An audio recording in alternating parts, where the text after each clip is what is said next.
அண்மை செய்தியை பார்த்துக் கொண்டிருக்கிறோம். அண்ணன் ராம்குமார் வாங்கிய கடனை திரும்ப செலுத்த என்னால் உதவ முடியாது என்று நடிகர் பிரபு தெரிவித்திருக்கிறார். அண்ணன் ராம்குமார் பலரிடம் கடன் வாங்கியிருப்பதால் உதவ முடியாத நிலையில் இருப்பதாகவும் நடிகர் பிரபு தெரிவித்திருக்கிறார். அண்ணன் ராம்குமார் வாங்கிய கடனை திரும்ப செலுத்த என்னால் உதவ முடியாது என்று ராம்குமாரின் தம்பி நடிகர் பிரபு தெரிவித்திருக்கிறார். இது தொடர்பான கூடுதல் விவரங்களோடு இணைகிறார் எமது செய்தியாளர் ஆனந்த்குமார். வணக்கம் ஆனந்த், உங்களிடம் இருக்கும் தகவல்களை பகிர்ந்து கொள்ளுங்கள்.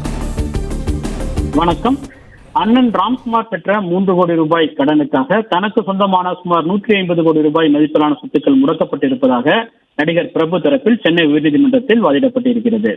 நடிகர் சிவாஜி கணேசனின் பேரனும் நடிகருமான துஷ்யந்த் மற்றும் அவரது மனைவி அபிராமி ஆகியோருக்கு பங்குதாரர்கள் உள்ள ஈஷன் புரொடக்ஷன் நிறுவனம் பட தயாரிப்புக்காக வாங்கப்பட்ட 3 கோடியே 74 லட்சம் ரூபாயை கடனை திருப்பி செலுத்தவில்லை என கூறி சம்பந்தப்பட்ட தயாரிப்பு நிறுவனம் சார்பில் சென்னை உயர்நீதிமன்றத்தில் வழக்கு தொடரப்பட்டது.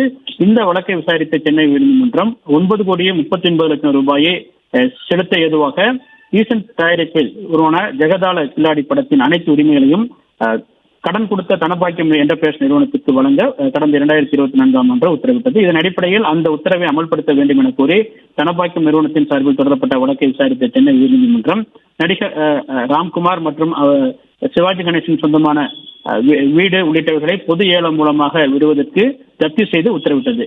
இந்த வழக்கில் நடிகர் பிரபு சார்பில் இடையீட்டு மனு தாக்கல் செய்யப்பட்டு இந்த வழக்கு இந்த நீதிபதி விசாரணை கொண்டது. நீதிபதி அப்துல் குத்தூஸ் முன்பாக விசாரணை கொண்டது. அப்பொழுது அன்னை இல்லம் என்பது நடிகர் பிரபு எனக்கு சொந்தமானது எனவும் இதில் எந்த விதத்திலும் ராம்குமாருக்கோ அல்லது அவருடைய வாரிசுகளுக்கோ சொந்தமில்லை எனவும் தெரிவிக்கப்பட்டது. மேலும் ராம்குமார் பெற்ற 3 கோடி ரூபாய் கடனுக்காக தனக்கு சொந்தமான 150 கோடி ரூபாய் மதிப்பிலான சொத்துக்கள் முடக்கப்பட்டிருப்பதாகவும் இது தன் வாழ்நாளில் இதுவரை 1 பைசா கூட கடன் வாங்கியதில்லை எனவும்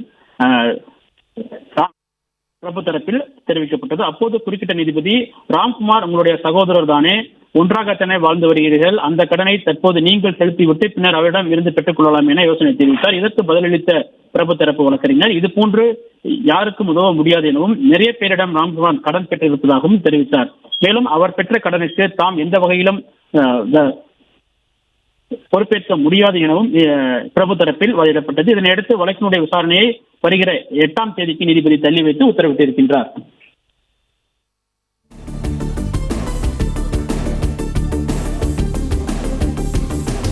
பிளே ஸ்டோர் மற்றும் ஆப் ஸ்டோரில் இருந்து பாலிமர் செயலியை QR கோடு மூலம் பதிவிறக்கம் செய்யுங்கள்.